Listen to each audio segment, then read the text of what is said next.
បាទលោកនាងកញ្ញាជាទីមេត្រីមកដល់ពេលនេះលោកនាងកញ្ញាប្រហែលជាបានឮហើយនាពេលថ្មីនេះមានសម្លេងមួយត្រូវបានគេចែកផ្សព្វផ្សាយយ៉ាងទូលំទូលាយលើបណ្ដាញសង្គមសម្លេងនោះស្រដៀងគ្នាទៅនឹងឬមួយក៏ដូចបេះបិទតែម្ដងទៅនឹងសម្លេងរបស់លោកសំរៀងស៊ីក៏ប៉ុន្តែក្រុមអ្នកវិភាគជាពិសេសក្រុមអ្នកជំនាញផ្នែកសន្តិសុខ Digital បានវាយតម្លៃថាសម្លេងនោះមិនមែនជាសម្លេងពិតរបស់លោកសំរៀងស៊ីទេក៏ប៉ុន្តែជាសម្លេងដែលបង្កើតឡើងដោយបញ្ញាសិប្បនិម្មិតឬហៅកាត់ជាភាសាអង់គ្លេសថា AI បាទតើលោកនាងអាចសម្គាល់ថាតើសម្លេងណាជាសម្លេងពិតហើយសម្លេងណាជាសម្លេង AI ហើយជាពិសេសនៅក្នុងពេលបោះឆ្នោតក្រុមប្រឹក្សាគុំសង្កាត់ដែលនឹងមកដល់នៅពេលឆាប់ខាងមុខនេះតើគេអាចប្រើ AI ឬបញ្ញាសិប្បនិម្មិតដើម្បីคล้ายព័ត៌មានដើម្បីបង្កើតសម្លេងរបស់អ្នកនយោបាយដើម្បីបោកប្រាស់បំភាន់មតិសាធារណជនបែបណានេះគឺជាប្រធានបទនៃកិច្ចពិភាក្សារបស់នីតិវេទិកាទូរទស្សន៍អាស៊ីសេរីនារីត្រីនេះបាទចូលរួមជាមួយខ្ញុំបាទในឱកាសនេះគឺអ្នកជំនាញផ្នែកសន្តិសុខ Digital គឺលោកង៉ែតម៉ូសេបាទលោកង៉ែតម៉ូសេខ្ញុំបាទសូមជម្រាបសួរបាទសូមជម្រាបសួរលោកច័ន្ទបុតបាទលោកម៉ូសេមកដល់ពេលនេះលោកប្រហែលជាបានស្ដាប់សម្លេងដែលស្តៀងគ្នាសឹងតែដូចបេះបិទនឹងសម្លេងរបស់លោកសំរៀងស៊ីហើយមែនទេពេលនេះបាទខ្ញុំបានស្ដាប់ហើយបាទនឹងហើយខ្ញុំជឿថាលោកនាងកញ្ញាក៏ប្រហែលជាបានស្ដាប់ដែរក៏ប៉ុន្តែមុននឹងកិច្ចចាប់ផ្ដើមនេះចំពោះលោកនាងកញ្ញាណាដែលមិនទាន់បានឮសម្លេងនោះខ្ញុំបាទសូមឲ្យក្រុមការងារចាក់សម្លេងដែលអ្នកជំនាញថាជាសម្លេង AI នោះហើយស្តៀងនឹងសម្លេងលោកសំរៀងស៊ីនោះបន្តិចហើយសូមអញ្ជើញលោកនាងស្ដាប់ជាមួយនឹងយើងខ្ញុំហើយតើលោកនាងវាយតម្លៃមើលថាតើវាជាសម្លេងដែល AI ឬមួយក៏សម្លេងមែនតែនហើយបើ AI នោះមានហេតុផលអីដែលយើងសម្គាល់ថាវាជា AI លោកង៉ែតម៉ូសេនឹងជួយបំភ្លឺចំណុចនេះជាមួយនឹងខ្ញុំបាទសូមអញ្ជើញក្រុមបច្ចេកទេសចាក់សម្លេងនោះបន្តិចបាទតាមផែនការយើងពីមុនវាល្អហើយដែលធ្វើឲ្យវាជាប់គុកបានតែស្ដាយវាឆាប់ចេញពេកហើយការលែងអាកម្មសខាឲ្យនៅក្រៅឃុំនេះមិនចំណេញដល់យើងទេអញ្ចឹងបានខ្ញុំតែងតែណែនាំបាទអរគុណនឹងហើយលោកម៉ូសេតើតាមពិតអ្នកណាក៏មិនមានចំណេះជំនាញដូចលោកម៉ូសេក៏ដោយចុះពេលដែលស្ដាប់សម្លេងហ្នឹងមនុស្សភាគច្រើននាំគ្នាកវីក្បាលទៅសម្លេងហ្នឹងសម្លេង AI ក៏ប៉ុន្តែចំពោះអ្នកដែលធម្មតាភាគច្រើនការដែលគេសម្គាល់ថាជាសម្លេងហ្នឹងមិនមែនសម្លេងមែនតែនគឺជាសម្លេង AI នោះគេច្រើនសម្គាល់ទៅអូលោកសំរងស៊ីមិនដែលប្រើសម្ដីអសុរោះមិនដែលហៅលោកកឹមសុខាអាពេញមាត់អីហ្នឹងចឹងទេដូច្នេះចំពោះមនុស្សធម្មតាគឺគេសម្គាល់ទៅលើខ្លឹមសារទៅលើរបៀបនិយាយទៅលើអរិយាប័ត្ររបស់លោកភាពសំគួររបស់លោកសំរងស៊ីទៅវិញក៏ប៉ុន្តែចំពោះលោកម៉ូសេដែលជាអ្នកបច្ចេកទេសដែលជាអ្នកជំនាញសន្តិសុខ Digital វិញតើលោកសម្គាល់បែបណាថាសម្លេងនោះជាសម្លេង AI ហើយមិនមែនជាសម្លេងពិតរបស់លោកសំរងស៊ីនោះបាទសូមអញ្ជើញលោកម៉ូសេបាទសូមអរគុណមកច័ន្ទបុតនិងសូមខកបង្គំខ្ញុំជំរាបសួរដល់ពលរដ្ឋស្ដាប់ទាំងអស់របស់ទូទស្សន៍ស៊ីសេរីទាំងអស់គ្នាបាទយើងពិនិត្យមើលថាថៃបានយើងចាត់ទុកថានៅវាជាសម្លេងហ្នឹងដែលយើងឮយើងថាទុកវាជា AI ការចាត់ទុកសម្លេងជា AI ជាផ្នែកមួយទេប៉ុន្តែយើងនឹងទៀតខ្ញុំប្រាប់ពីទម្រង់នៃ template របស់ Zoom នឹងតិចទៀតដើម្បីឲ្យយើងដឹងថាតើយើងអាចវិភាគមើលថាតើចែកទេសហើយនឹងសម្លេង AI ហ្នឹងវាថាបានយើងចាត់ទុកថាវាសម្លេង AI យើងចាត់ទុកថាជាសម្លេង AI ដោយសារតែសប្តាហ៍នេះគឺ AI យើងអាចថាវាវត្តរហូតទៅដល់អាចនឹងធ្វើសម្លេងដូចជាសម្លេងយើងពិតតែម្ដងវាពិតល្អខ្លាំងណាស់ហើយសម្លេង bit សម្លេងនៃគុណភាពសម្លេងវាកាន់តែច្បាស់វាជា AI ដែលសារតែវាមាន tool គេធ្វើហើយអញ្ចឹងណាយើងចាត់ទុកថា AI យើងចាត់ទុកថាជា AI ដែលសារតែអ្វីដែលលោកសំរងស៊ីគាត់ស្ដាប់មើលទៅសម្លេងដែលនិយាយមកជាដំណើរលោកសំរងស៊ីហ្នឹងសម្លេងគឺរបៀបអានអក្សរទេខ្ញុំជឿថាអ្នកដែលធ្វើសម្លេងហ្នឹងគាត់នឹងទៅ download សម្លេងលោកសំរងស៊ីមកហើយពាក្យច្រើន download បានវាថាពីអាចថាពី page របស់ស៊ីសេរីឬក៏ page របស់លោកសំរងស៊ីអញ្ចឹងណាឬក៏កន្លែងណាមួយរបស់សំរងស៊ីហើយគេយកអាហ្នឹងមកសរសេរទេសម្លេងនេះគ្រាន់តែជាសំណាកទេដើម្បីយកមកបរៀនទៅ AI ហ្នឹងឲ្យគេដឹងថាហ្នឹងជាសម្លេងរបស់មនុស្សហ្នឹងទៅបន្តមកទៀតគឺវាអក្សរទេអញ្ចឹងយកសម្លេងមនុស្សមកអានអក្សរ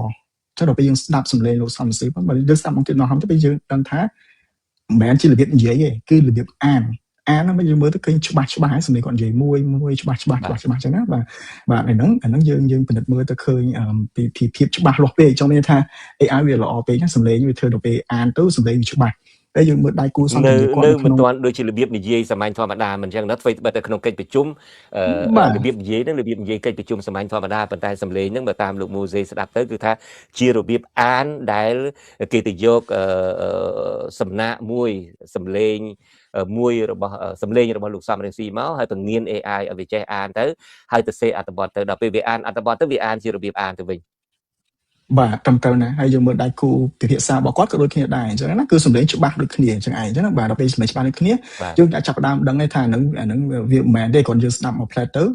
ក៏អាចឃើញថានឹងជា AI ដែរខ្ញុំតាមដានមើល comment របស់ប្រជាពលរដ្ឋដែរក៏ឃើញដែរគឺប្រជាពលរដ្ឋគាត់ចាប់អារម្មណ៍ថានឹងវាជាសម្លេង AI អញ្ចឹងណាបាទអញ្ចឹងអ្វីដែលយើងចង់និយាយមើលសិនជាអ្នកចែកវិទ្យាដូចខ្ញុំវិញសម្លេងវាជារឿងមួយយើងចាត់ទុកថាវាជា AI ប៉ុន្តែដើម្បីយើងដឹងថាវាជាការបន្លំប្រើប្រាស់ AI ទៀតយើងទៅមើលទម្រង់នៃ Zoom call ហ្នឹងណាបាទយើងមើលទៅពេលដែលយើងនិយាយនៅ Zoom អង្គការគឺរង្វង់ពណ៌បៃតងហ្នឹងវាលោតនៅលើមុខមនុស្សហ្នឹងដើម្បីដឹងថា profile ហ្នឹងថាគេកំពុងតែនិយាយហើយអញ្ចឹងណាដល់ពេលមានដៃគូសន្ទនាច្រើននិយាយគឺវាអត់លោតទេវានៅដដែលអញ្ចឹងហើយ microphone វារៀងខ្ញុំបញ្យល់ចំណុចនឹងតិចហើយក្រុមបច្ចេកទេសយើងបើអាចប្រចាំងបានប្រចាំងម្ដងទៀតបន្តិចមកចំណុចទី1លោកម៉ូសេថាអ្វីដែលសម្គាល់ថាវាជាសម្លេង AI ហ្នឹងមកពីស្ដាប់ទៅហ្នឹងអានពេកណាវាមិនជាសម្លេងនិយាយធម្មតាហើយចំណុចទី2លោកថាបើសិនជាបាទជើញលោកម៉ូសេបាទទី1គឺអានជំរាបអានចំណុចទី2គឺសម្លេងវាច្បាស់ពេកបាទទី1គឺរបៀបអានហើយទី2វាច្បាស់ពេកពីព្រោះថាបើសិនជាថតតាមកិច្ចប្រជុំ Zoom អីវាមានក្រិចក្រុកអីបន្តិចបន្តួចអីចឹងទៅមិនចឹងហ៎នេះចេញមកច្បាស់មួយជាអាននៅក្នុង studio ចឹងបាទហើយទី3អ្វីដែលលោកម៉ូសេបានបញ្យល់នោះដោយក្រុមការងារយើងបានបញ្ចាំងអញ្ចឹងជាទូទៅប្រសិនបើយើងប្រជុំនៅតាម Zoom អីសំឡេងអ្នកនិយាយគឺមានស៊ុំបៃតងមួយនៅពីលើនឹងឧបមាថាបើសិនជាលោកសំរងស៊ីកំពុងតែនិយាយអាស៊ុំបៃតងនោះវាទៅរុំរូបរបស់លោកសំរងស៊ីក៏ប៉ុន្តែក្នុងករណីនេះលោកសំរងស៊ីអ្នកនិយាយមែនក៏ប៉ុន្តែស៊ុំនឹងវាទៅជាស៊ុំអ្នកផ្សេងនឹងទៅវិញដូច្នេះជាលក្ខណៈទី3បាទ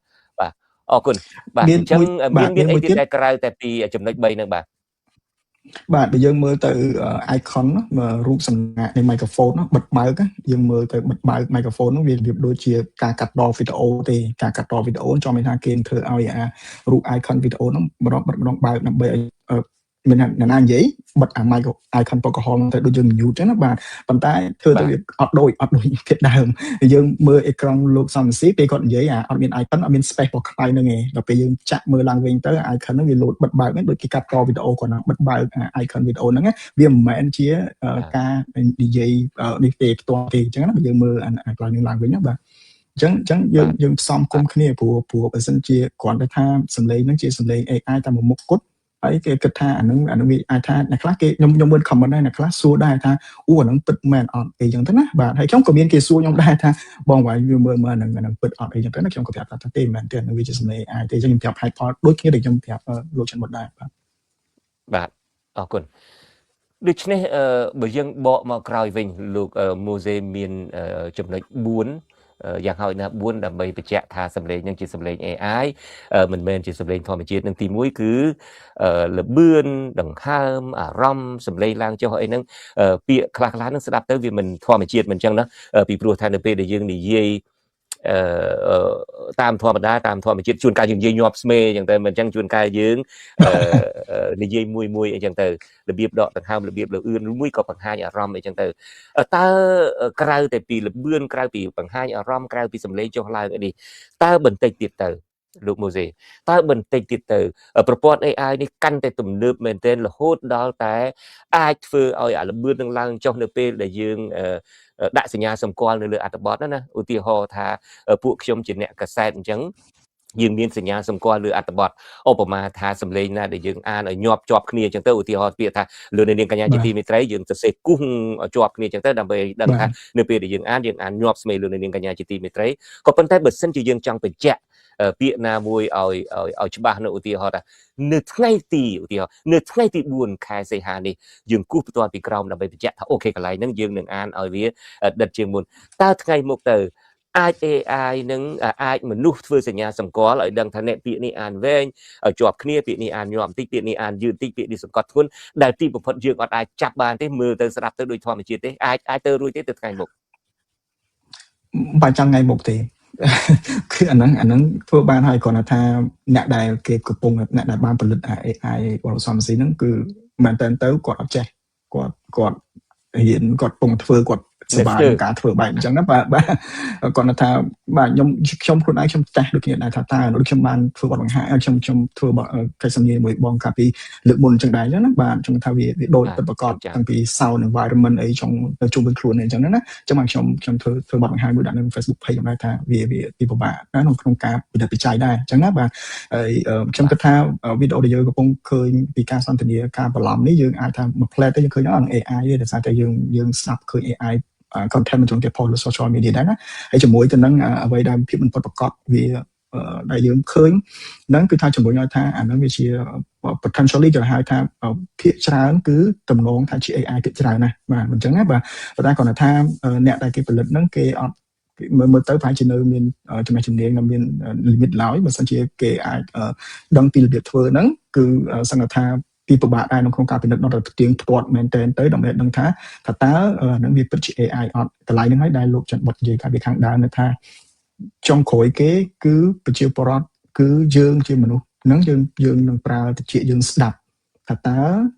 បុគ្គលហ្នឹងគាត់ពិតជាមានអាកប្បកិរិយាចរិតបែបហ្នឹងអត់គាត់និយាយអញ្ចឹងអត់អញ្ចឹងណាបាទព្រោះតិចទៅហ្នឹងការបន្លំការយក AI យកធ្វើជាសម្លេងជាអីហ្នឹងជាភាសាខ្មែរហ្នឹងខ្ញុំគិតថាវាកាន់តែល្អទៅហើយអញ្ចឹងណាហើយអានេះគាត់ថាគាត់អត់ចេះគាត់ចេះតែធ្វើទៅវាបានប៉ុណ្្នឹងដែរអញ្ចឹងយ៉ាងហោចណាស់ក៏វាធ្វើឲ្យកលុកកឆាមករយៈពេលប្រហែលថ្ងៃដែរដែលយើងពិនិត្យមើលដូចគ្នាដែរអញ្ចឹងណាប៉ុន្តែគាត់ថាខ្ញុំមើលទៅហ្នឹងគឺថាភាពពិតប្រាកដភាពច្បាស់លាស់វាអាចថាទៅនៅនឹងមានកាន់តែល្អជាងនឹងទៀតហើយការប្រើប្រាស់ហ្នឹងវាកាន់តែពិបាកទៀតចឹងណាពិបាកគឺថាចង់ថាអ្នកបច្ចេកទេសក៏ពិបាកក្នុងការចាប់ដែរបាទដូច្នេះមានន័យថាបច្ចេកវិទ្យាពេលនេះនឹងគឺអាចធ្វើបានហើយដាក់ទាំងពីអារម្មណ៍ត្រូវនិយាយលឿនត្រូវនិយាយយឺតត្រូវនិយាយភាសាសាមញ្ញដូចជាមិនមែនអានអីហ្នឹងគឺអាចធ្វើបានទាំងអស់ហើយគ្រាន់តែថាអ្វីដែលអ្នកធ្វើនេះគឺថាគាត់នៅចេះស្ទើរនៅឡើយមិនចឹងទេបាទត្រឹមត្រូវណាមើលសិនជាគាត់ដាក់ចិត្តដាក់កាយធ្វើឲ្យវាមែនតែនទៅហ្នឹងគឺថាអាចថាធ្វើបានឥឡូវហ្នឹងបាទក្នុងករណីហ្នឹងដូចខ្ញុំនិយាយចឹងបើសិនជាទីបំផុតទៅបច្ចេកវិទ្យាវាដល់នឹងហើយខ្ញុំសួរសំណួរនេះម្ដងហើយមិនដឹងតែមកដល់ថ្ងៃនេះនៅប្រហែលអាទិត្យក្រោយមកនោះមានការផ្លាស់ប្ដូរបែបណាទេមកដល់ពេលនេះមានកម្មវិធីណាទេដើម្បីជួយពិនិត្យជួយវិភាគមើលថាតើសម្លេងហ្នឹងជាសម្លេងពិតឬសម្លេងហ្នឹងជាសម្លេងដែលបង្កើតដោយ AI ឬបញ្ញាសិប្បនិម្មិតលោកម៉ូសេបាទខ្ញុំគិតថាក្រុមហ៊ុនធំដូចជា Google ដូចជា Anthropic ហើយនឹងអ្នកបង្កើតលើកយើងនិយាយថាក្រុមហ៊ុនធំចឹងណាដែលបង្កើត AI ហ្នឹងណាបាទខ្ញុំគិតថាពួកគាត់មានវិធីសាស្ត្រនៅក្នុងការ detect មើលមានពិនិត្យមើលថាតើសម្លេងហ្នឹងពិតជាបង្កើតឡើងដោយប្រើប្រាស់ tool របស់គាត់ដែរទេអញ្ចឹងណាវាគួរតែមានហើយខ្ញុំគិតថាតើគាត់បង្ហាញអាហ្នឹងដាក់ចេញមកឲ្យពួកយើងមើលដែរអញ្ចឹងណាហើយខ្ញុំក៏ឃើញមានការសិក្សាស្រាវជ្រាវនៅក្រៅប្រទេសដែរតាក់ទងជាមួយទៅនឹងការទៅពិនិត្យមើលសម្លេងនឹងថាតើវាសម្លេងហ្នឹងវាជាសម្លេង AI ឬក៏មិនសម្លេង AI ក៏កំពុងតែមានការសិក្សាស្រាវជ្រាវមើលដែរដូចគ្នាដែរប៉ុន្តែបើយើងនិយាយអ្វីដែល tool ដែលយើងយកតែគេយកមកផលិតនេះដែលយកមកធ្វើហ្នឹងវាជា open source ចំមានមិនមានថាកម្មវិធីគេបង្កើតឡើងទៅអ្នកណាគេក៏យកទៅប្រើប្រាស់បានដែរអញ្ចឹងណាបើទោះបីជាអ្នកហ្នឹងគេដាក់ថាប្រើប្រាស់ដោយមានការចាត់តាអញ្ចឹងណាវាអាច misuse វាអាចប្រើប្រាស់ខុសអ្វីដែលគេចង់បង្កើតឲ្យយើងប្រើប្រាស់អញ្ចឹងណាអញ្ចឹងទៅឥឡូវហ្នឹងគឺដល់ដំណាក់កាលដែល misuse ហ្នឹងហើយការប្រើប្រាស់គឺខុសពីអ្វីដែលគេចង់ឲ្យយើងធ្វើអញ្ចឹង open source ហ្នឹងជាកម្មវិធីអ្នកណាគេយកទៅធ្វើក៏បានដែរយកទៅផលិតខ្លួនឯងបន្តទៀតក៏បានដែរវាដូចជាដុំមួយវាដូចជាគំរូមួយអញ្ចឹងដែលយើងយកទៅធ្វើអីបន្តទៀតក៏បានដែរអញ្ចឹងណាហើយអាហ្នឹងវាខុសប្លែកពី AI ដែលផលិតដោយក្រុមហ៊ុនធំផ្សេងៗយើងឃើញមាន Google មាន Claude Anthropic ហ្នឹងមាន OpenAI អញ្ចឹងទៅណាដែលគេបង្កើត AI មកហើយគេមានក្រុមសិលធម៌គេហើយគេមាន restriction គេមានការការពារថាអត់ឲ្យប្រើហ្នឹងវាខុសសិលធម៌ទេអ្វីដែលយកទៅប្រើហ្នឹងណាបាទប៉ុន្តែសោកស្ដាយណាស់ថាកម្មវិធីដែលគេយកប្រើគេកម្មវិធី open source ហើយខ្ញុំគិតថាបើសិនជានៅតែមានរឿងចឹងកើតឡើងប្រហែលជា developer មួយចំនួនហ្នឹងរួមទាំងខ្ញុំដែរហ្នឹងនឹងដាក់សំណើទៅសុំគាត់នៅក្នុងការផ្អាកឲ្យដក tool ហ្នឹងចេញពីកន្លែងមួយដែលគេចូលដាក់ open source ហ្នឹងណាបាទហើយពិចារណាថាតើបើព្រោះមានការ misuse ចឹងហើយអញ្ចឹងយើងត្រូវតែរាយការណ៍ទៅឲ្យគាត់វិញអ្នក developer ហ្នឹងដើម្បីគាត់ពិនិត្យមើលឡើងវិញថាតើគួរតែនៅតែដាក់ tool តទៀតទេបាទហ្នឹងហើយនេះគឺអាចចាត់ទុកថាជាលើកដំបូងហើយដែលសម្លេងអ្នកនយោបាយនៃគណៈបកប្រឆាំងម្នាក់ត្រូវគេបង្កើតប្រព័ន្ធតាមប្រព័ន្ធ AI ដើម្បីសំអុយគេឈ្មោះដើម្បីបំផន់មតិសាធារណជននេះជាដើមតើអាចនឹងក្នុងការបោះឆ្នោតដែលនឹងមកដល់នេះឥឡូវនេះទើបតែនឹងខែ8នៅឡើយហើយការបោះឆ្នោតនឹងវានៅដល់ពាក់កណ្ដាលឆ្នាំ2027នោះមកដល់ពេលនេះនឹងគណៈកម្មការជាតិរៀបចំការបោះឆ្នោតនឹងក៏រៀបចំអីឲ្យអ្នកបោះឆ្នោតនឹងទីពិនិត្យមើលបញ្ជីឆ្នោតអីដូច្នេះដំណើរការនៃការបោះឆ្នោតនឹងគឺថាចាប់ផ្ដើមតាំងពីពេលនឹងទៅហើយ7-8 ខែមុននឹងតើទីបំផុតនៅក្នុងការបោះឆ្នោតនៅក្នុងអាណត្តិនេះក្រុមប្រឹក្សាគុំសង្កាត់នៃអាណត្តិនេះនឹងអាចគេប្រើប្រាស់ AI ក្នុងជាអាវុធថ្មីក្នុងយុទ្ធនាការឃោសនាបោះឆ្នោតនឹងដែរទេឧទាហរណ៍ថាបង្កើតសន្ទរកថាคล้ายៗស្តៀងនឹងអ្វីដែលយើងបានឮនឹងបង្កើតការសារភាពคล้ายៗឧទាហរណ៍ណាស្រាប់តែទីបំផុតទៅយើងឮសូរសំឡេងរបស់លោកសំរងស៊ីទៅចេញទៅសារភាពសុំទោសលោកហ៊ុនសែនឧទាហរណ៍ឯណាតើវាអាចទៅបានទេឬមួយជនណាម្នាក់ល្បីនៅក្នុងអ្នកដែលមានឥទ្ធិពលលើបណ្ដាញសារព័ត៌មានឬមួយស្អីក៏ដោយចុះស្រាប់តែឮសូរទៅសុំទោសលោកហ៊ុនសែនឬមួយទៅជួយឃោសនាឲ្យគណៈបកប្រជាជនកម្ពុជាដើម្បីឬមួយក៏បង្អាប់គណៈបកប្រឆាំងអីនឹងជាដើមឬមួយក៏បង្កើតសារគម្រាមកំហែងបង្កើតព័ត៌មានคล้ายៗគេអាចបង្កើតបានច្រើនណាស់តើអាចទេអាចគេយកទៅប្រើក្នុងករណីនឹងដែរទេសម្រាប់ការបោះឆ្នោតខាងមុខនេះនៅពេលដែល AI នឹងវាកាន់តែរីកចម្រើនបែបនេះហើយជាពិសេសនៅពេលដែលគេចាប់ផ្ដើមប្រើ AI បណ្ដើហើយនេះជាពិសេសសម្លេងលោកសំរងស៊ីលើកទី1នេះបាទខ្ញុំអ្វីដែលបងនិយាយមកហ្នឹងគឺថាខ្ញុំធ្វើការនៅក្នុងផ្នែកនឹងប្រហែលជា15ឆ្នាំកន្លងមកហើយខ្ញុំចូលចិត្តតាមដានមើលយុទ្ធនាការវាបហាអនឡាញអញ្ចឹងណាអ្វីដែលខ្ញុំព្យាករទុកមើលហ្នឹងគឺថាវាអាចទៅរួចនៅអ្វីដែលលោកបានផ្សាយខាងដើមហ្នឹងគឺថាអាចទៅរួចបានច្រើនណាស់បាទហើយអាហ្នឹងយើងអត់ទាន់និយាយអំពីវីដេអូផងយើងនិយាយតែសំឡេងអញ្ចឹងណាគេអាចថាសំឡេងខ្ញុំគិតថាខ្ញុំមិនដឹងថាខ្ញុំមានសេតខ្ញុំមានវិញ្ញាណទី6អីណាតែប្រភេទធ្វើឲ្យរឿងហ្នឹងតាមដានពិនិត្យមើលច្រើនទៅខ្ញុំយល់ឃើញថាអាចនឹងមានការធ្វើជាវីដេអូកើតឡើងព្រោះលើវីដេអូយើងអាចយកមនុស្សរូបយើងនឹងឯងយកទៅដាក់នៅក្នុងទីតាំងណាមួយក៏បានដែរគេថតវីដេអូទីតាំងទុកទៅហើយចឹងទៅយើងអាចបដូររូបយើងហ្នឹងដាក់រូបអ្នកផ្សេងមកអង្គុយកន្លែងហ្នឹងក៏បានដែរមិនដាក់សម្លេងក៏បានឲ្យទៅឃើញរូបភាពអីចឹងទៅណាហើយរូបហ្នឹងខ្ញុំមើលទៅពិតសំទោសខ្ញុំគិតថាវាពិតខ្លាំងយើងពិបាកមើលពីអាចចំណុចដែលមានកំហុសហ្នឹងណាវានៅទៅរកឃើញដល់ពេលយើងអង្គុយមើលមកស៊ូទៅយើងដឹងថាកន្លែងណាជាកំហុសអីចឹងណាប៉ុន្តែវាពិបាកខ្លាំងក្នុងការមើលណាអញ្ចឹងអាហ្នឹងវីដេអូភាពពិតប្រាកដវីដេអូហ្នឹងគឺថាយើងនឹងអាចជួបប្រទះច្រើនសំឡេងក៏អាចជួបប្រទះច្រើនដែររូបភាពយើងអាចដឹងបានដោយសារតែវាច្បាស់វាល្អពេកយើងថានឹងវាជា AI ចឹងណាប៉ុន្តែទៅពេលវីដេអូហើយទៅពេលសំឡេងអាហ្នឹងយើងអាចថាពិបាកពេលហ្នឹងណាបាទហើយមិនត្រឹមតែប៉ុណ្្នឹងទេការវាការប្រើប្រាស់ AI ហ្នឹងយើងពិនិត្យមើលទៅវាមិនមែនត្រឹមតែធ្វើសំឡេងធ្វើរូបថតចឹងទេណាពេលដែលខ្ញុំចង់ឲ្យអ្នកនរផ្ដោតអារម្មណ៍ទៅមើលហ្នឹងគឺថារយៈពេលនេះនៅក្នុងប្រទេសកម្ពុជាទទួលបានការវាយប្រហារនៅលើការផ្ញើឯកសារក្នុង Telegram គឺច្រើនខ្លាំងណាស់គឺច្រើនជាងឆ្នាំដទៃទៀតនៅពេលដែល scam គាត់ចាប់ផ្ដើមចេញបដាពីស្រុកខ្មែរទៅណាចេញហ្នឹងខ្ញុំគិតថាចេញអ្នកដែលយើងឃើញអ្នកដែលអត់ឃើញនៅសង្ងំធ្វើការនៅក្នុងដដែលទេបាទអញ្ចឹងមានន័យថាមិនគឺថានៅបង្កើតអា software អីមួយចំនួនហ្នឹងហើយ software ទាំងអស់ហ្នឹងគឺបង្កើតឡើងដោយ AI open source ថ្មីអត់សំទោស OpenAI កុំវិធី ChatGPT ហ្នឹងគេបិទមួយរយៈហ្នឹងណាគេរកឃើញការបង្កើតហ្នឹងណាប៉ុន្តែខ្ញុំជឿថា Anthropic មាន Claude ហើយនឹង Gemini និង Google ហ្នឹងក៏គេកំពុងពិនិត្យមើលដែរថាតើមានការប្រើប្រាស់ឧបករណ៍ប្រើប្រាស់ AI របស់គេហ្នឹងនៅក្នុងការទៅផលិត ឲ្យមានជាsoftware ជាមេរោគខ្ញុំហៅមេរោគចុះផ្ញើតាម Telegram មួយចំនួនដើម្បីចូលទៅលួចគណនី Telegram អញ្ចឹងណាខ្ញុំបានយកសំណាក់ហ្នឹងយកមកមើលដែរគេផ្ញើឯកសារ PDF អីតាម Telegram ហ្នឹងណាមានអង្គការសង្គមស៊ីវិលមួយចំនួនក៏បានទទួលអាហ្នឹងដូចគ្នាដែរគាត់ send ឲ្យខ្ញុំផ្ញើមកខ្ញុំមើលដែរខ្ញុំពិនិត្យមើលទៅឯកសារដែលផ្ញើមកនោះគឺពេលដែលយើងចុចបើកឲ្យ install មានដាក់ចូលក្នុង computer របស់យើងទៅលើទូរស័ព្ទអត់ដើរទេនៅលើ Mac អត់ដើរទេដើរនៅលើតែ Windows អញ្ចឹងទេបាទអញ្ចឹងគឺមេរោគនឹងចូលទៅហើយនឹងសង្ងំនៅក្នុង computer ហ្នឹងហើយវាឆ្លាតវាអត់ឲ្យកម្មវិធី antivirus មកកម្មវិធីកម្ចាត់មេរោគដែលរបស់ Microsoft ហ្នឹងអាចរកវាឃើញទេអញ្ចឹងវាទម្លាក់ខ្លួនហើយវាសង្ងំទាញយកទិន្នន័យរបស់ computer របស់យើងឯកសារសំខាន់ៗរបស់យើងរួមទាំង password ដែលយើង save ទុកនៅក្នុង computer នៅក្នុង browser internet អីចឹងណាដូច Chrome ដូច Safari ដូចអីហ្នឹងគឺវាទាញយកទៅអញ្ចឹងណាហើយហ្នឹងរឿងហ្នឹងមិនមែនទៅបង្កើតនៅហ្នឹងទេកាលពីបោះឆ្នោតនៅក្នុងឆ្នាំ2017-2018អង្គការសង្គមស៊ីវិលដែលធ្វើការខាងផ្នែកសិទ្ធិមនុស្សធ្វើការខាងផ្នែកលទ្ធិប្រជាធិបតេយ្យហើយនឹងអង្គការធ្វើការខាងផ្នែកការបោះឆ្នោតហ្នឹងណាក៏ធ្លាប់បានទទួលនៅឯកសារស្តៀងគ្នាចឹងដែរតែហ្នឹងខ្ញុំបានទទួលឯកសារដែរគឺអ្វីដែលពួកគេធ្វើហ្នឹងគឺគេបន្លំឈ្មោះ email ហ្នឹងគឺឈ្មោះប្រហែលជាសម្ដេច54អញ្ចឹងណាបាទ @gmail បានផ្ញើទៅអង្គការធ្វើការខាងសិទ្ធិមនុស្សម្នាក់គាត់បន្លំខ្លួនជាសមាជិករបស់អង្គការហ្នឹងហើយក៏ផ្ញើទៅដល់អង្គការមួយទៀតហើយក៏ផ្ញើទៅអង្គការមួយទៀតដែរអញ្ចឹងណាគេអញ្ចឹងបន្លំខ្លួនបុគ្គលិកទាំងអស់ហ្នឹងដល់ពេលយើងក្នុងកំឡុងពេលយុទ្ធនាការមកឆ្នោតហើយបាទដល់ពេលខ្ញុំយកមកពិនិត្យមើលហើយខ្ញុំបានខ្ញុំផ្ញើសំណាក់ទៅឲ្យមន្ទីរពិសោធន៍ខាងផ្នែក Cyber Security Samsung ហ្នឹងនៅ Lab Security មួយនៅអន្តរជាតិហ្នឹងអង្គការហ្នឹងគេគាត់ពិនិត្យមើលទៅគាត់ឃើញថា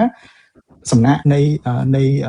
មេរោគហ្នឹងគឺមកពី North Korea កូរ៉េខាងជើងអញ្ចឹងណាបាទវាអាចថាកូរ៉េខាងជើងនិងចិនប៉ុន្តែគាត់ពេលហ្នឹងគាត់មិនច្បាស់ដូចគ្នាដែរអញ្ចឹងណាបាទអញ្ចឹងយើងពិនិត្យមើលយើងឃើញមានតម្រុយក្នុងការវាយប្រហារតាមអនឡាញដែររឿង AI ខ្ញុំគិតថារឿងមួយហើយរឿងមួយទៀតគឺការទំហំនៃ AI ដែលអនុញ្ញាតឲ្យឧក្រិដ្ឋជនហ្នឹងណា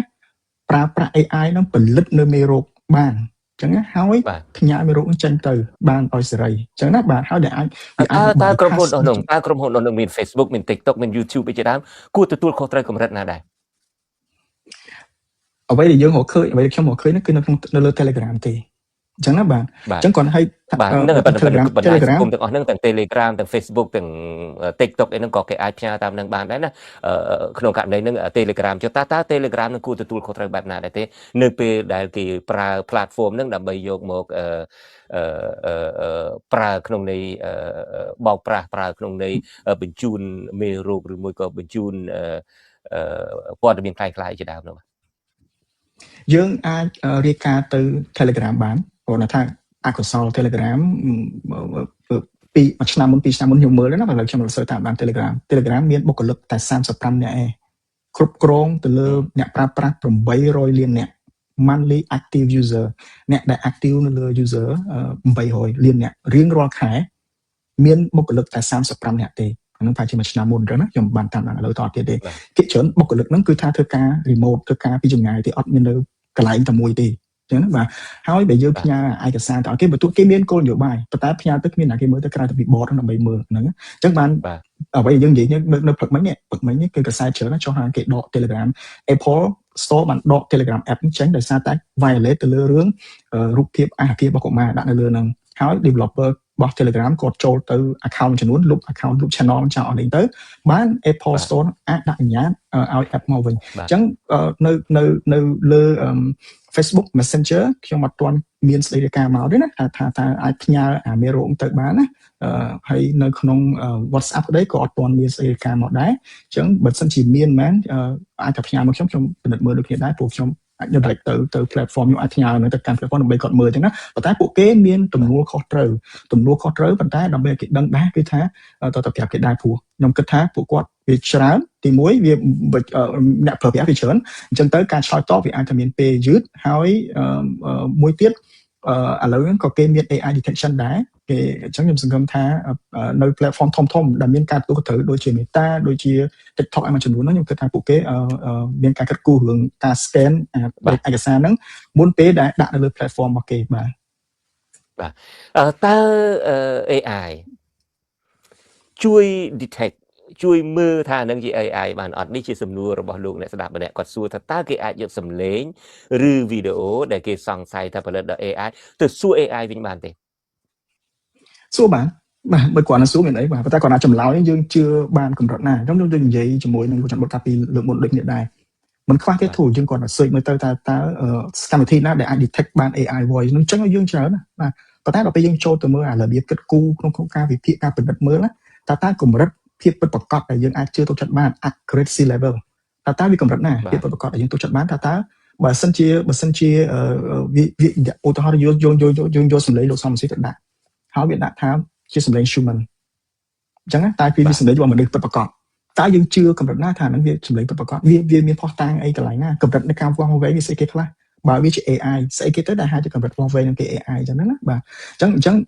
ពេលដែលយើងយក tool យកចង់ថា AI បង្កើតអានឹងមកឲ្យយើង AI ទៅពិនិត្យមើលអានឹងឡើងវិញអញ្ចឹងបាទអាចទៅបានវានឹងប្រាប់យើងថាហ្នឹងផលិតឡើងដោយ AI អានឹងមិនផលិតឡើងដោយ AI តែគាត់ថាអារបៀបដែល tool ហ្នឹងដែលទៅ analyze ទៅឲ្យលទ្ធផលមកឲ្យយើងទុកចិត្តអាការវិភាគអា method របស់គេក្នុងការធ្វើហ្នឹងវាកម្រិតណាបើសិនជា tool ហ្នឹងគ្រាន់តែ somebody គ្រាន់តែម្នាក់ទៅបង្កើតហ្នឹងដើម្បីយកមកដាក់ទេអត់មានការគ្រប់គ្រងពីមជ្ឈដ្ឋានមួយចំនួនដែលទុកចិត្តទេដូចសាកលវិទ្យាល័យមួយចំនួនគេធ្វើការសិក្សាស្រាវជ្រាវហ្នឹងអាហ្នឹងក៏យើងពិបាកនឹងយកមកទៅវិភាគដែរថាតើកម្រិតជឿជាក់វាកម្រិតណាអញ្ចឹងណាដល់ពេលអញ្ចឹងទៅយើងវានៅឥឡូវហ្នឹងយើងនៅក្នុងចន្លោះនៅក្នុងការពិនិត្យមើលថាតើអាហ្នឹង AI ឬក៏មិនមែន AI អញ្ចឹងណាបាទក្នុងចន្លោះហ្នឹងបាទនឹងឥឡូវយើងងាកមករឿងការដែលគេអាចយក AI យកទៅប្រើប្រាស់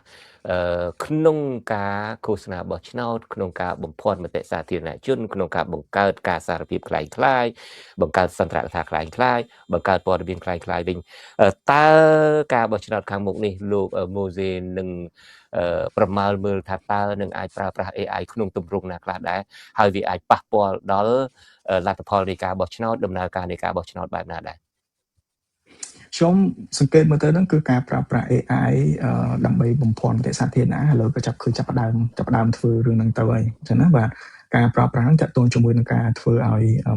ការបង្កើតនៅព័ត៌មានខ្លាំងយើងប្រើពាក្យថា disinformation ខ្ញុំចង់ថាប្រើពាក្យព័ត៌មានខ្លាំងព័ត៌មានបន្លំហ្នឹងទៅណាបាទព្រោះការបង្កើតវាកាន់តែងាយស្រួលនៅក្នុងការបង្កើតហ្នឹងឯងហើយដែលធ្វើឲ្យសារព័ត៌មានដែលមានការគ្រប់គ្រងរដ្ឋាភិបាលមួយចំនួនហ្នឹងគឺថាជាបច្ច័យប្រកបបើសិនជាមានការផលិតចឹងកើតឡើងគឺថាគាត់យកទៅធ្វើបន្ថែមទៀតឧទាហរណ៍តាក់ទងជាមួយនឹងករណីកន្លងមកដែលយើងពិនិត្យមើលពីការប្រើប្រាស់នៃសារព័ត៌មានដែលមានឈ្មោះទំនងជាសារព័ត៌មានដែលល្បីដូចជា The Sunday Guardian មួយចំនួនខ្ញុំនិយាយពីរឿងយុទ្ធនាការនៅលើការបំភាន់មតិហ្នឹងណាបាទខាងក្រសួងមហាផ្ទៃលោកយកអាហ្នឹងយកមកធ្វើជា source សំខាន់ប្រភពសំខាន់នៅក្នុងការប្រាប់ហើយគាត់ថាហ្នឹងបើសិនជាពិតមែនវានិយាយអញ្ចឹងណាប៉ុន្តែពេលយើងទៅមើលអសងទៅវាមិនមែនជា source ពិតប្រាកដអញ្ចឹងណាបាទខ្ញុំអ្វីខ្ញុំបារម្ភគឺថានឹងមានការធ្វើ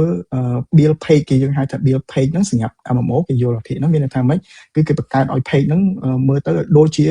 page សារព័ត៌មានមែនតើអញ្ចឹងហើយសារព័ត៌មាននៅក្រៅស្រុកទៀតអញ្ចឹងណាបាទ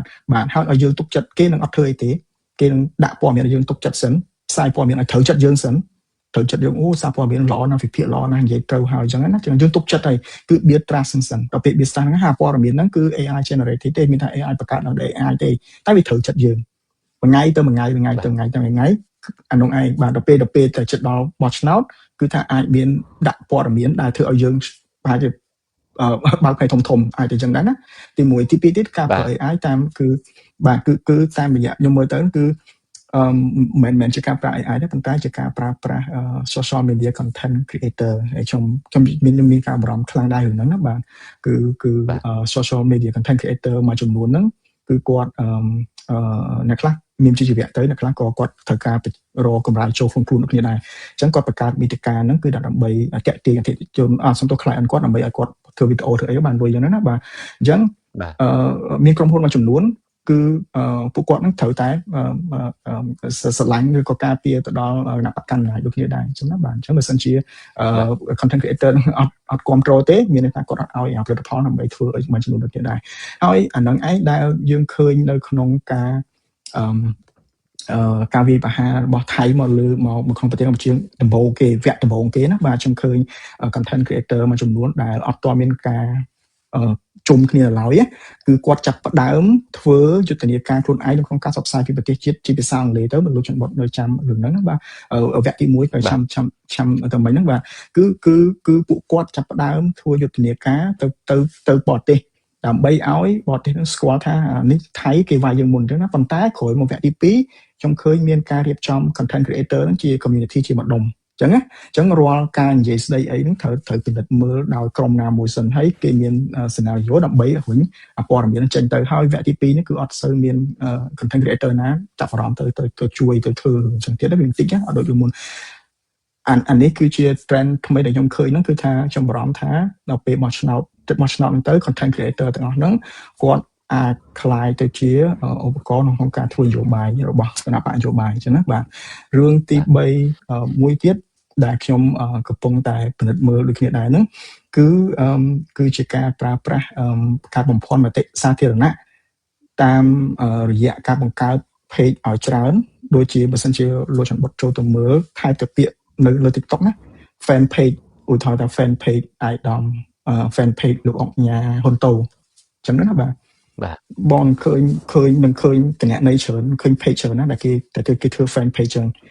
fan page អាយដាមម៉ៅតនិនខ្ញុំតាមថាជាជិត1ឆ្នាំហើយ1ឆ្នាំ2ឆ្នាំដែរហើយគឺថាឃើញខ្ញុំសង្កេតឃើញថាឥឡូវហ្នឹងគឺថាអ្នកនយោបាយរដ្ឋមន្ត្រីក្តីមន្ត្រីបរដ្ឋក្តី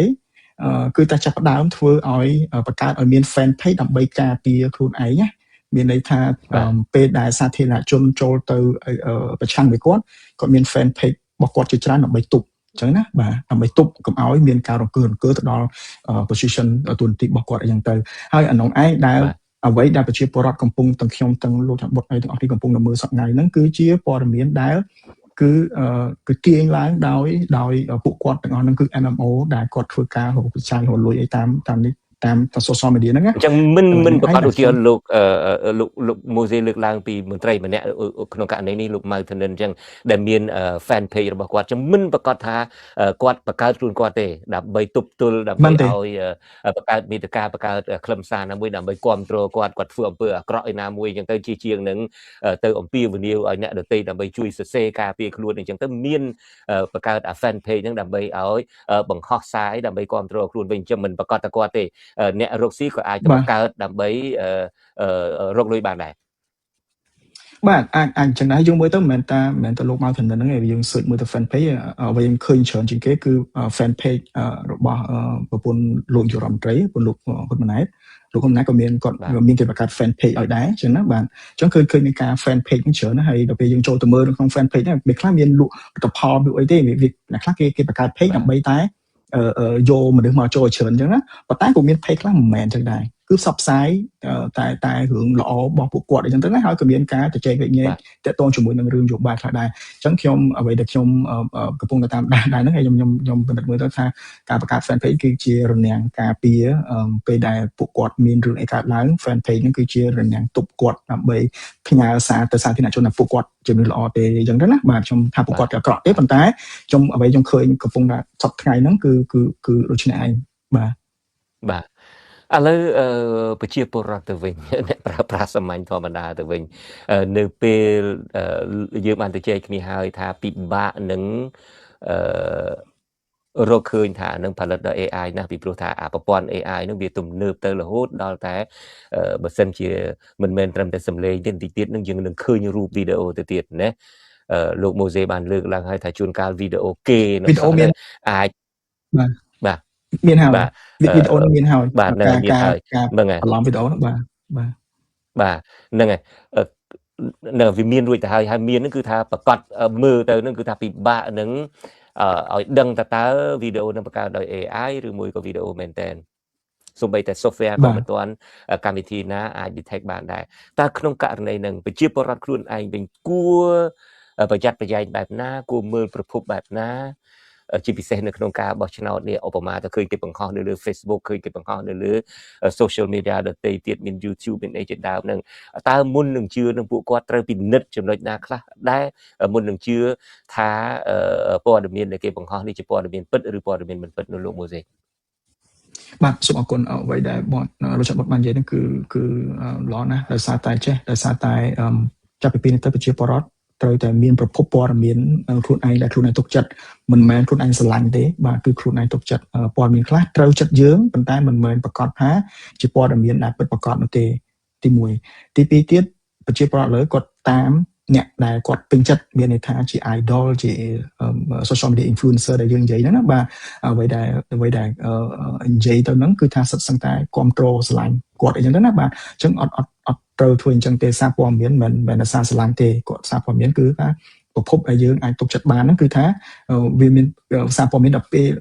សារព័ត៌មានដែលគាត់មានប្រភពនៅក្នុងអត្ថបទរបស់គាត់មានចម្រុះច្រើនអញ្ចឹងណាយើងកុំជឿលើតែប្រភពតែម្នាក់តែមួយយើងត្រូវតែមើលប្រភពផ្សេងៗទៀតថាតើព័ត៌មានហ្នឹងមានប្រភពចែកចាយមានប្រភពនិយាយក្នុងផ្សេងៗទៀតអត់អញ្ចឹងណារឿង idol របស់យើងរឿង idol របស់យើងព័ត៌មានរបស់គាត់និយាយវាល្អហើយប៉ុន្តែកុំទុកចិត្តទេព្រោះគាត់មិនមែនជាអ្នកជំនាញចំណេះអីទេអញ្ចឹងណាលើកលែងតែគាត់និយាយទៅលើជំនាញរបស់គាត់ប៉ុន្តែក្រៅពីជំនាញរបស់គាត់សូមកុំទុកចិត្តអីមកយើងរកប្រភពផ្សេងទៀតដើម្បីមកបញ្ជាក់បន្ថែមទៀតថាតើឬមួយលោកមើលទេឬមួយប្រជាពលរដ្ឋគួរតែងាកមកស្ដាប់ទទួលព័ត៌មានដែលផ្សាយចេញពី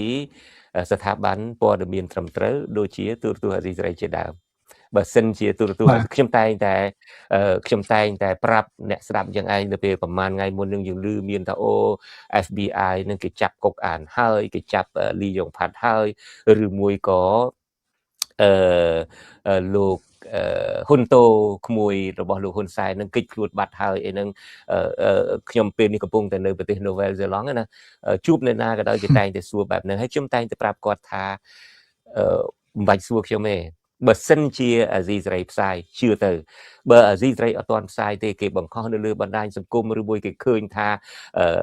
កុកអានឹងដាក់ខ្នោះអីនឹងក៏ដោយចុះគេបង្ខំនៅតាមបណ្ដាញសង្គមមិនចឹងគេអាចធ្វើបានតែ AI អាចធ្វើបានមិនចឹងអាចធ្វើបានលោកកុកអានឹងដាក់ខ្នោះមិនមែនត្រឹមតែឃើញរូបដាក់ខ្នោះទេបណ្ដើទៀតផងមិនចឹងអាចបណ្ដើលោកកុកអានឹងចូលក្នុងរថយន្តអីនឹងផងដូច្នេះបើជាយោបល់របស់លោកម៉ូសេវិញគឺថាជឿជាក់ទៅលើប្រភពព័ត៌មានដែលមានវិជ្ជាជីវៈត្រឹមត្រូវមានស្ថាប័នត្រឹមត្រូវបើសិនដូចអាស៊ីសេរីជាដើមបើសិនជាអាស៊ីសេរីមិនទាន់ផ្សាយទេបើគាត់ឃើញការបង្ហោះក្នុងសង្គមទេមើលចោលសិនមិនចឹងទេមើលចោលសិនផ្ទៀងដូចម៉ូសេបានលើកឡើងចឹងសូមផ្ទៀងផ្ទាត់ជាមួយនឹងស្ថាប័នព័ត៌មានដែលមានវិជ្ជាជីវៈត្រឹមត្រូវសិនបាទពីពេលហ្នឹងទៅអ្នកសារព័ត៌មានអាជីពដែលមានវិជ្ជាជីវៈត្រឹមត្រូវពួកគាត់នឹងផ្ដល់នូវព័ត៌មានដែលមានតម្លៃសម្រាប់សាធារណជននៅក្នុងការទទួលបាននៅ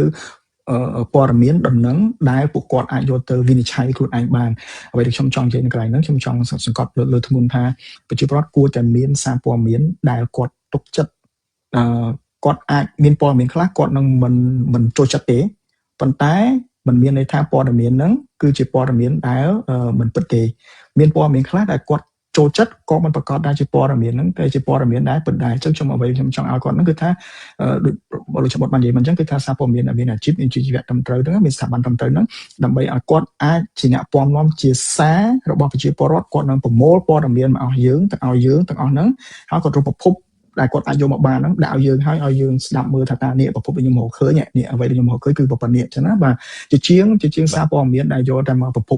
មកនិយាយដែលយើងឃើញមួយចំនួនមកកន្លងមកអញ្ចឹងណាបាទអាហ្នឹងដែលយើងក៏គួរពិចារណាហើយក៏គួរតែទៅអានអត្ថបទផ្សេងទៀតដែរអាចមើលទៅមានឥឡូវយើងអាចមានគេហៅថា variety news source ហ្នឹងប្រភពព័ត៌មានវាមានចម្រុះច្រើនណាស់យើងអាចត្រូវតែទៅពិនិត្យមើលព័ត៌មានផ្សេងទៀតតាមដែលយើងអាចធ្វើទៅបានគុំទុកចិត្តលើតែមួយប្រភពឬក៏ពីប្រភពអីគេថាយើងរកឲ្យបានច្រើនមកហើយសូមយើងវាតម្លៃខ្លួនឯងតើព័ត៌មានហ្នឹងបែបម៉េចដូចគ្នាដែរជាពិសេសគឺក្រៅតែពីសារព័ត៌មានគឺថាតាមដានស្ថាប័នអង្គការដែលមានវិជ្ជាជីវៈអញ្ចឹងណាបើមើលទៅសម្រាប់ខ្ញុំមើលសិនជាការបោះឆ្នោតខ្ញុំមិនតាមដានតែ conference ទេបើ conference គាត់និយាយចេញមកគឺថាអាភិបពិតប្រកបហ្នឹងវាទៅច្រើនខ្លាំងណាស់ឧទាហរណ៍តាក់ទងជាមួយសិទ្ធិការងារខ្ញុំមើលអង្គការសង្ត្រាល់អីហ្នឹងទៅណាបាទហើយសម្រាប់សិទ្ធិមនុស្សលីកាដូនិងអាត់ហុកអីហ្នឹងទៅណាអញ្ចឹងយើងមានស្ថាប័នដែលយើងទុកចិត្តនៅក្នុងការផ្ដល់ព័ត៌មានសំទុះផ្ដល់រឿងរ៉ាវដែលថាយើងអាចគួរទុកចិត្តបានច្រើនអញ្ចឹងប្រជាពលរដ្ឋខ្ញុំគិតលើកទឹកចិត្តថាបើទោះជា AI ក្តីបើទោះជាមិនមែន AI ក្តីបើទោះបីមានការបន្លំក្តីប្រជាពលរដ្ឋគួរតែមានប្រភពដែលគាត់អាចទៅពិនិត្យវិจัยបានមុនពេលដែលគាត់សម្រេចចិត្តថាគួរតែជឿឬមិនគួរជឿបាទ អរគុណលោកមើលស៊ីសំណួរចុងក្រោយរបស់ខ្ញុំបកក្រោយទៅវិញបកដល់ចំណុចចាប់ផ្ដើមរបស់យើងវិញគឺសម្លេងដែលគេផ្សព្វផ្សាយថាជាសម្លេងរបស់លោកសំរងស៊ីនោះយើងបានបកស្រាយហើយថាវាជាសម្លេងដែលផលិតដោយបញ្ញាសិប្បនិម្មិតឬ AI ក៏ប៉ុន្តែសំណួរចុងក្រោយរបស់ខ្ញុំតើលោកម៉ូសេមានបានស្រាវជ្រាវដឹងទេថាតើអ្នកណាគេអ្នកផលិតវីដេអូទី1ឬមួយសម្លេង AI ទី1របស់លោកសំរងស៊ីនេះដែលបង្ហោះថ្មីៗនេះ បាទខ្ញុំភ្លេចតែចង់និយាយរឿងហ្នឹងដែរបាទមុនពេលការផ្សាយនេះខ្ញុំបានទៅពិនិត្យមើលខ្ញុំបានដកស្រង់នៅ page មួយចំនួនដែលយកវីដេអូនឹងយកទៅផុសណាបាទហើយខ្ញុំពិនិត្យមើល comment ហើយហ្នឹងអ្នកដែលចូលទៅ comment មានថា profile Facebook ចូលទៅ comment ខ្ញុំបានរកឃើញថាវាជាយុទ្ធនាការវាមិនមែនគ្រាន់តែជាការផលិត AI ទៅបន្លំហើយធ្វើឲ្យខូចគេឈ្មោះតែប៉ុណ្្នឹងទេវាជាយុទ្ធនាការតែខ្ញុំហៅថាវាជាយុទ្ធនាការដែលសារតែនៅក្នុងអ្វីដែលខ្ញុំមកឃើញភ្លាម primary របស់ខ្ញុំហ្នឹងគឺថាភ្លាមបច្ចុប្បន្នហ្នឹងគឺថាឃើញមានគណនីខ្លាំងជាច្រើននៅក្នុង page 3ដែលខ្ញុំមើលហ្នឹងណាបាទគឺថាមានគណនីខ្លាំងច្រើនហើយគណនីទៅបង្កើតនៅក្នុងខែកក្កដានេះទេថ្ងៃ7ថ្ងៃ8ខែកក្កដាហ្នឹងគណនីខ្លះអត់ទាំងមាន frame ផងអញ្ចឹងណាហើយចូលទៅសរសេរថាដូចថាអាណិតលោកកឹមសុខាណាលោកកឹមសុខាគួរចាញ់បោកគេទេលាក់អញ្ចឹងណាយើងមើលទៅស្ដាប់មើលទៅថាអូមើលទៅគេទទួលស្គាល់ថាវីដេអូនេះគឺជាវីដេអូពិតអីចឹងទៅណាបាទហើយក៏មានប្រជាពលរដ្ឋមួយចំនួនដែរដែលចូលទៅថានឹងជា AI ចឹងទៅប៉ុន្តែអ្វីខ្ញុំឃើញហ្នឹងគឺថាខ្ញុំឃើញជាលំនាំស្តៀងជាមួយទៅនឹងការវាប្រហារទៅលើអង្គការសង្គមស៊ីវិលដែលខ្ញុំចេញធ្វើការសិក្សាកាលពីមួយខែមុនដូចគ្នាដែរអញ្ចឹងខ្ញុំចាត់ទុកថានឹងវាសម្រាប់ខ្ញុំឃើញថាវាជាយុទ្ធនាការទេបាទអញ្ចឹងណាអញ្ចឹងបើយុទ្ធនាការខ្ញុំជឿថាវាមានលើកទី1ហើយនឹងវាអាចមានលើកទី2ហើយនឹងមានបន្តទៀតអញ្ចឹងយើងនឹងឃើញបន្តទៀតបាទតែយុទ្ធនាការនឹងគេខាងណាមកវិញបាទយុទ្ធនាការអ្វីដែលខ្ញុំចង់និយាយហ្នឹងគឺថាខ្ញុំខ្លួនឯងហ្នឹងគឺខ្ញុំពិនិត្យមើលដែរថាតើគណនីហ្នឹងមកពីណាតែយើងអាចមើលឃើញថាចរន្តគាត់មកពីណាអញ្ចឹងទៅណាបាទ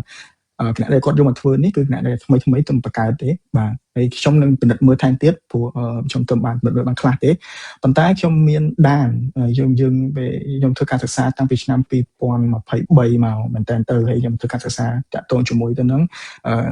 ការវាយប្រហារដោយ comment ទៅលើវិទ្យុអស៊ីសេរីកាលពីនៅវិទ្យុអស៊ីសេរីណាបាទគឺតាំងពីឆ្នាំ2023មកម៉េះហ្នឹងគឺថាមានលំនាំក្រុមដែលមាន2ទៅ3ក្រុមទី1ដែលខ្ញុំឃើញហ្នឹងគឺក្រុមដែលមានការគ្រប់គ្រងទៅលើលោកលេងនវត្រាហើយឃើញមាន comment ភាគច្រើនហ្នឹងគឺថាមិនក្នុងករណីនេះណាបាទក្នុងករណីរបស់អាស៊ីសេរីកាលពីឆ្នាំ2023 2024ហ្នឹងបាទបន្ទុកបាន25ក៏នៅតែមានដែរដូចគ្នាដែរអញ្ចឹងគឺថាឃើញមានក្រុមដែលមានការគ្រប់គ្រងទៅលើលេងវត្រាហ្នឹងគឺមានតែយើងដឹងថាក្រុមជាក្រុមគ្រប់គ្រងវិញអត្រាដោយសារតែយើងចូលទៅមើល profile មួយពីច្រើនគាត់ចែកអំលែកពីរឿងផ្ទះបាទផ្ទះល្អផ្ទះអីមួយចំនួនទៅណាហើយនឹង share ពីតាក់ទងរឿង Galaxy អីចឹងទៅណាបាទហើយអង្គទី1ទី2ទៀតគឺយើងពិនិត្យមើលទៅនោះគឺថាក្រុមខ្ញុំសង្ស័យជាក្រុមមួយក្រុមទី2គឺក្រុមដែលមានការគ្រប់គ្រងទៅខាងក្រសួងការងារឬក៏លោកហេងស៊ូអញ្ចឹងណាបាទព្រោះមានក្រុមហ្នឹងដែលយើងឃើញទៅវាយប្រហារតាម comment នៅលើទៅខាងអង្គការសង្គមស៊ីវិលណាបាទខ្ញុំនិយាយខ្ញុំនិយាយថាគ្រប់គ្រងមិនមែនមានថាបុគ្គលហ្នឹងទេណាតែគាត់ថាអ្នកគ្រប់គ្រងពួកគាត់ខ្ញុំឃើញពួក comment វាច្រើនវាទៅគ្រប់គ្រងពួកគាត់តែខ្ញុំដឹងថាទៅគ្រប់គ្រងពួកគាត់ដោយសារតែខ្ញុំយកគណនីហ្នឹងយកមកពិនិត្យមើលហើយទៅ download គណនីដូចគ្នាដែរនៅលើ page របស់លោកហេងសួរនិង page របស់ក្រសួងការងារអញ្ចឹងខ្ញុំមើលឃើញអ្វីដែលគាត់ចុច like អ្វីដែលគាត់ comment នៅក្រសួងការងារហើយនឹងអ្វីដែលគាត់ comment នៅអង្គការសង្គមស៊ីវិលគឺគណនីតែមួយអញ្ចឹងណាបាទអញ្ចឹងបាទមែនតែមួយហ្នឹងគឺថាច្រើនណាបាទចម្រុះគ្នាហើយថៃបាទខ្ញុំដឹងថាជាគណនីរបស់អ្នកគ្រប់គ្រងរបស់លោកលេងវត្រាតែសារតែខ្ញុំទៅ download ក្នុង page លោកលេងវត្រាដែរអញ្ចឹងណា profile របស់គាត់ចុច like ចុច comment ចុច share ហ្នឹងហើយជាមួយនឹង comment ដែលចូលមក series ខ្ញុំយកមកធ្វើការផ្គុំគ្នាលើមើលថាតើវាមានអត់វាមានមែនហើយវាមានច្រើនអញ្ចឹងណាបាទអញ្ចឹងក្រុមទី2ដែលខ្ញុំសង្ស័យក្រុមទី3ដែលខ្ញុំសង្ស័យហ្នឹងហើយក៏ឃើញមានច្រើនដែរក្រុមហ្នឹងណាបាទគឺក្រុមហ្នឹងគាត់ចែកម្លែកតែពីសកម្មភាពរបស់ខាងយុរដ្ឋមន្ត្រីទេលោកហ៊ុនម៉ាណែតហើយនឹងសកម្មភាពរបស់ភរិយារបស់លោកហ៊ុនម៉ាណែតហ្នឹងហើយរួមទាំងកាត់បាត់ក្រហមហើយនឹងសកម្មភាពរបស់ពេទ្យធីតាក្រុមការងាររបស់ពេទ្យធីតាបាទអញ្ចឹងខ្ញុំឃើញមានឃើញក្រុមទាំងអស់ហ្នឹងគឺគាត់ដែលខ្ញុំគិតថា ពួកគាត់ជាអាចจะខិតនៅក្នុងក្រុមដែរដែលអាចจะខិតនៅក្នុងការសង្ស័យដែរប៉ុន្តែគាត់ថាការសង្ស័យច្រើនរបស់ខ្ញុំហ្នឹងគឺថាក្រុមអ្នកដែលធ្វើហ្នឹងគឺអាចថាស្ថិតនៅក្នុងក្រុមដែលមានការគ្រប់គ្រងទៅលោកលេងវត្រាពួកគាត់មានបច្ចេកទេសខ្ញុំដឹងពួកគាត់មានបច្ចេកទេសហើយមានធីមការងារគាត់មានធនធានច្រើនគាត់មានមនុស្សដែលចេះច្រើនចឹងណាបាទហើយក្រុមមួយទៀតដែលគិតទៅហ្នឹងគឺថាมันជាអាចថាធ្វើបានទេគាត់ថាអ្នកដែលស្អប់មិនចង់ឃើញគណៈបកឬក៏បុគ្គលនយោបាយទាំងពីរលោកសំស៊ីលោកកឹមសុខាត្រូវគ្នាចឹងណាបាទមានការបំបែកអាហ្នឹងក៏កុំអាចថាមានដែរក្រុមនឹងដែរសារដែលខ្ញុំចាប់អារម្មណ៍ដែលថាសារដែលtrong content វា AI វាទៅអត្ថបទតែលោកសំស៊ីគាត់គិតឲ្យលោកសំស៊ីនិយាយហ្នឹងណាខ្ញុំមើលទៅមានការស្អប់ខ្លាំងណាស្អប់គ្នាស្អប់ខ្លាំងហើយបើយើងមើលពីចំនួន comment ពីលើកមុនដែលនៅអាស៊ីសេរីណាគឺស្តៀងគ្នាបែបអញ្ចឹងគឺមានការបន្ទោសបន្ត្រាស់គ្នាជេរគ្នាប្រហែលការគ្នានៅក្នុង comment របស់អាស៊ីសេរីដែលចោទជេរអញ្ចឹងទៅណាបាទហើយក៏មាន comment និង profile ទៅលើ page របស់លោកសំស៊ីដែរកាលហ្នឹងខ្ញុំក៏ពិនិត្យមើល page លោកសំស៊ីដែរក៏មានដូចគ្នាដែរគឺពេលខ្លះទៅថាក្នុង page លោកសំស៊ីថាអាស៊ីសេរីប្រជុំផ្សាយឡប់អញ្ចឹងទៅណា page លោកសំស៊ីមិនមែន page អាស៊ីសេរីណាអញ្ចឹងបាទអញ្ចឹងវាមានខ្លះដែលយើងមើលដានហ្នឹងទៅយើងឃើញថាពួកគាត់បានចាប់ផ្ដើមធ្វើអាហ្នឹងរៀងមុនគេមកមើលទៅណាក្រុមលោកលេងវត្រាអញ្ចឹងខ្ញុំជាការសង្ស័យរបស់ខ្ញុំទេខ្ញុំមិនថាលោកលេងវត្រាទេប៉ុន្តែខ្ញុំគិតថាមានអ្នក support team ហ្នឹងដែលហ្នឹងគឺថាមកធ្វើរឿងទាំងអស់ហ្នឹងដែរបាទអរគុណលោកម៉ូសេនឹងធ្វើត្បិតតែមិនប្រកាសច្បាស់ថាតើក្រុមណាអ្នកបង្កើតក៏ដោយចុះក៏ប៉ុន្តែក៏លោកម៉ូសេតាមដានក៏មានការសង្ស័យបើតាមលោកលើកមិញមានការសង្ស័យ3ក្រុមទី1គឺក្រុមតែគ្រប់គ្រងដែលមើលឃើញទៅអ្នកដែលចូលមកហ្នឹងគឺថាភាគច្រើនគ្រប់គ្រងទៅលោកលេងនវត្រាទី2គឺក្រុមគ្រប់គ្រងលោកហេងសួរនៃក្រសួងកាងារហើយក្រុមទី3គឺក្រុមគ្រប់គ្រងលោកនាយករដ្ឋមន្ត្រីហ៊ុនម៉ាណែតភរិយារបស់លោកនឹងជាដើមក៏ប៉ុន្តែយ៉ាងណាក៏ដោយចុះនេះគ្រាន់តែជាការស៊ើបអង្កេតបឋមហើយការវាយតម្លៃជាការសង្ស័យដំបូងទេអរគុណលោកម៉ូសេមែនតើដែលបានចូលរួមក្នុងការផ្សាយរបស់យើងនារីត្រីនេះហើយសូមជម្រាបលាលោកតែត្រឹមនេះបាទសូមអរគុណ